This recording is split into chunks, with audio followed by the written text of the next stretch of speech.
rules of 1031, just the basic rules, there are time frames involved in a 1031 exchange. You have 45 days to identify and 180 days to close. Now, day 0 in the exchange, what starts that clock is the close of escrow of what we call the relinquished property, the property you're selling. Right, so that one, when that one closes, that starts the clock. Now we have to set up the exchange before you close escrow. You can't call me the day after it closes and say, hey, Russell, I'm ready to do an exchange. We've got our check right here. That's a fully taxable sale, unfortunately, that can't be unwound and turned into a 1031 exchange.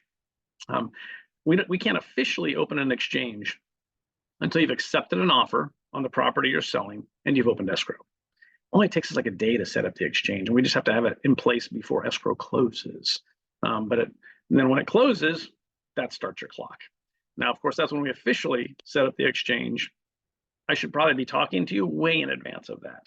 So it doesn't matter to me if you're not selling for 3 years, right? The sooner you talk to me, the better, because I want you to go into this transaction completely stress-free, understanding what all your priorities are. But once the exchange is set up, and once the relinquished property closes, that starts your clock. Now you've got 45 days to identify. Now, we have to open the exchange, of course, before close of escrow, which I just said. You have 45 days to identify. That 45-day identification period is the #1 killer of exchanges, because some people wait until they actually close escrow on the relinquished property to begin the process of looking for and writing offers on a replacement property. That's not the best strategy. You should actually be writing offers. If you're buying traditional real estate that's not a DST, you should be writing offers on a replacement property before escrow closes on the relinquished property you're selling. In a perfect world, you want to complete your exchange before day 45 of your exchange passes. And the reason for that is because prior to the 45th day passing, you can change your mind all you want about identification. You can add and subtract properties all you want. But as soon as midnight strikes on day 45, you're set in stone on only buying something you've identified. You can't substitute new properties after day 45. That's where it begins to get risky, because maybe you name some backup properties, but they're not available anymore potentially after day 45. So in a perfect world, it's best try to complete your exchange before day 45. There are 3 rules of identification. These rules were all created to allow every exchanger the opportunity to identify more properties than they actually want to buy. That way they potentially have some backup properties to default to should the primary one fall out.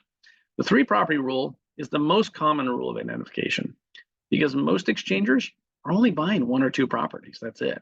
So the 3 property rule allows them to identify up to 3 properties of any value.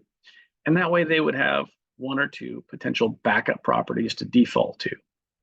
Now, in some cases, exchangers go into an exchange knowing they're going to buy 4 or 5 properties. Okay, well, the 3 property rule doesn't work. So therefore, you have to use the second most common rule, and that's the 200% rule. The 200% rule states you can identify as many properties as you want, 10, 20, 30, 1,000, but the aggregate total of everything you identify can't exceed 200% of the value of the real estate you sold. You sold a $2 million piece of property, you can identify up to $4 million worth of replacement properties, no matter how many properties that consists of. Now, one of these 2 rules is going to work for every single exchange that's out there. There is a 3rd rule. I'll tell it to you, but I want you to forget it as soon as you see it, because you're never going to use it. It's called the 95% exception rule. And that's for somebody that wants to identify more than 3 properties. So they identify 5 properties. Therefore, they can't use the 3 property rule. But all 5 properties they identified are worth 300% of what they sold for. So they've violated the other 2 rules. So now they have to close on 95% of what they've identified, which is everything. It's kind of a weird rule. It's kind of a catch-all. I've been doing this for 28 years. And so I've seen this used twice, literally only twice in my 28 years. The 2 times I've seen it were both similar scenarios. And that was where a client was actually buying a portfolio of real estate from one seller.